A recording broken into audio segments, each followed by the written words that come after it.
जय हिंद साथियों, आज हम लोग चर्चा करेंगे लेक्चर नंबर 3 की। सीरीज का नाम है मात्र 5 मिनट में बेहतर एक कॉन्सेप्ट सिखाते, और सीरीज का नाम क्या है? 5 मिनट शो। ठीक, समझते हैं पहला प्रश्न। अभी हमारा यूनिट डिजिट चल रहा है, बेहतरीन 2 लेक्चर हो चुके, पीछे जाकर विजिट कीजिए। यहाँ पर आप देखोगे मेरे भाई कि 9 की पावर कितना दिया गया है? 64। एक हमने आपको फोन नंबर बताया था पिछले लेक्चर में, नहीं याद है तो उसको रट्टा मार लीजिए। हमने बताया था 1560, फिर 49 और फिर मेरे भाई 2378। ये बहुत ही बेहतरीन है। इसमें आपको एक वर्ड याद रखना है, नो चेंज। क्या याद रखना है? No change. इसकी कितनी भी पावर हो, यानी 1 की कितनी भी पावर हो, 5 की कितनी भी पावर हो, 6 की कितनी भी पावर हो और 0 की कितनी भी पावर हो, यूनिट डिजिट कभी भी चेंज नहीं होता। 49 में चलता है ऑड इवन। 49 में मेरे भाई क्या चलता है?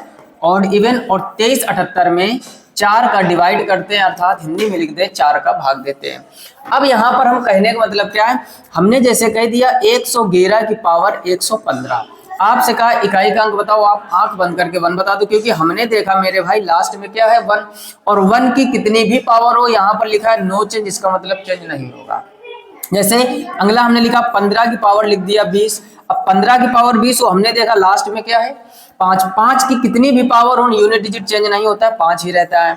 उसी प्रकार अगर हमने कर दिया 16 की पावर, मान लो हमने कर दिया 105, तो हमने देखा लास्ट में क्या है? लास्ट में है 6। लास्ट में 6 है, पावर कितनी भी हो यूनिट डिजिट चेंज नहीं होगा। उसी प्रकार अगर हम 10 की पावर 11 कर दें या 10 की पावर 1000 कर दें तो यूनिट डिजिट 0 रहेगा। एक बात भाई समझ गए होंगे क्या कि 1560, रिपीट करो मेरे साथ, 1560, पावर कितनी भी हो यूनिट डिजिट नो चेंज, यानी इकाई का अंक नहीं बदलेगा। अच्छा, 49 में ऑड इवन वाला चलता है, तो इसकी कहानी समझ लो। 4 की पावर मेरे भाई अगर ऑड नंबर है, 4 की पावर ऑड नंबर है तो यूनिट डिजिट यही रहता है, और 4 की पावर अगर इवन नंबर है तो यूनिट डिजिट 6 हो जाता है। फॉर एग्जांपल हम लोग समझ लेते हैं, जैसे हमने कहा 4 की पावर 3, तो आप यही तो करोगे 4 इंटू 4 इंटू 4, 4 चौको 16, 16 चौको 64, तो 64 में आगे देख रहे हो कि 4 है, तो वही तो हमने लिखा है। तो पावर जब बहुत ज्यादा होंगी तो क्या ऐसे मल्टीप्लाई करेंगे? नहीं, हमें कॉन्सेप्ट समझना है। 4 की पावर और, तो अब देखो 6 के लिए समझ लो। जैसे एग्जाम्पल हम लिखते हैं 4 की पावर 2, तो 4 चौको 16, यूनिट डिजिट क्या है? 6। तो 4 की पावर में अगर सम संख्या है, इवन नंबर मतलब सम संख्या है, तो जो यूनिट डिजिट है वो 6 हो जाएगा और ऑड नंबर में 4 रहेगा। अच्छा, 9 की कहानी समझ लो। 9 में भी यही होता है, 9 की पावर अगर ऑड नंबर है तो यूनिट डिजिट 9 ही रहता है, और 9 की पावर अगर इवन नंबर है तो यूनिट डिजिट मेरे भाई 1 हो जाता है। एग्जाम्पल आप ढेर सारे करके चेक कर सकते हो। हमारा काम है बेहतरीन कॉन्सेप्ट सिखाना और 5 मिनट के अंदर, ठीक, जैसा कि सीरीज का नाम है। अच्छा, 2378 की कहानी थोड़ा सा समझ लीजिए। इनमें हम लोग 4 का भाग देते हैं। जैसे अगर हम आपसे कर दें, यहाँ पर लिख दिया मान लो 23, 23 की पावर हमने लिख दिया 72, ठीक, 72 लिख दिया, या मान लो लिख दिया हमने 73, ठीक। तो हमने क्या कहा, जो भी पावर होगी लास्ट में हमें 3 मिला, लास्ट में 2 मिल जाए, लास्ट में 3 मिल जाए, लास्ट में 7 मिल जाए और लास्ट में 8 मिल जाए। समझना ध्यान से, ये चीजें अगर लास्ट में आपको मिल जाए तो करना क्या है? जो भी पावर हो 4 का भाग। पावर 73 है, 4 का भाग दोगे, 4 एकम 4 और 3 बचा, 4 अट्ठे 32, तो एक पावर बचेगा। 4 का जितनी बार पूरा पूरा भाग चले जाए उससे कोई मतलब नहीं। शेषफल कितना बचा? तो आप कहोगे 1।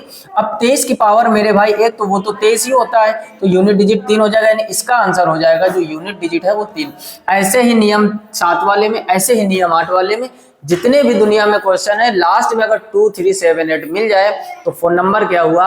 1560 नो चेंज, 49 ऑड इवन और 2378, यानी 2 3 7 8। इसकी पावर में 4 का भाग देते, जो भी आपका रिमाइंडर बचता है उसका जो उसमें यूनिट डिजिट जो होता है वही आंसर होता है। आई होप आप समझ गए होंगे। अब अपना प्रश्न समझते, देखो 9 नंबर। 9 नंबर में ऑड इवन चलेगा। आप कहोगे ये है 64, 64 ऑड नंबर की इवन नंबर, तो आपका जवाब आएगा मेरे भाई ये इवन नंबर है। और 9 की पावर अगर इवन नंबर आ जाए तो यूनिट डिजिट हमेशा 1 होता है, और 9 की पावर अगर ऑड नंबर आ जाए तो यूनिट डिजिट हमेशा 9 रहता है। यही तो सिखाया। तो 64 सम संख्या होती तो यूनिट डिजिट 1 हो जाएगा, पहला सही हो जाएगा। हमें आपको कॉन्सेप्ट सिखाना है तो डिटेल से बताते हुए चल रहे ना। आंसर इसमें मुश्किल से 5 से 10 सेकंड, 5 सेकंड भी नहीं लगना है, 2 सेकंड में काम हो जाएगा। क्लियर? आई होप आप समझ गए होंगे। ये हर एक चीज नोट कर लीजिए, कॉन्सेप्ट समझ लीजिए।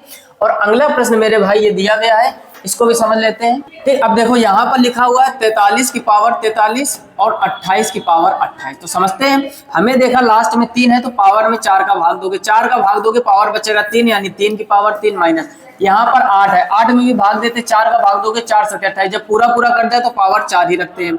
ये हो जाएगा 3 3 9 3 27 और 8 की पावर 4, 8 8 64 और 4 4 16, यानी इसका यूनिट डिजिट क्या आ जाएगा 6। और इसका यूनिट डिजिट, ये बात नहीं समझ में आई होगी तो 8 इंटू 8 इंटू 8 इंटू 8, 8 का 8 में करोगे 64, फिर यहाँ आ जाएगा 64, 4 का 4 में करोगे 16, हमें लास्ट वाले डिजिट से मतलब होता है।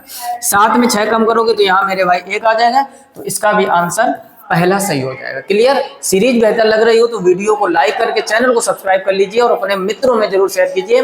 और एसएससी जीडी वाले जो भी मेरे भाई उनके लिए स्पेशल सीरीज चला रहे हैं हम 10 कदम। पेपर थोड़ा सा पोस्टपोन कर दिया गया, फरवरी में स्टार्ट होने थे, मार्च में कर दिया गया। आपको इस बात की बिल्कुल भी टेंशन नहीं लेनी है, आपको बस मेहनत से पढ़ना है। वो सीरीज देखिए जिसका नाम है 10 कदम स्पेशल। लास्ट 5 ईयर में जो भी एसएससी जीडी के क्वेश्चन बने थे ढूंढ ढूंढ के हमने प्रोवाइड कराए हैं, तो जाकर वहां से जरूर विजिट कीजिए। जय हिंद।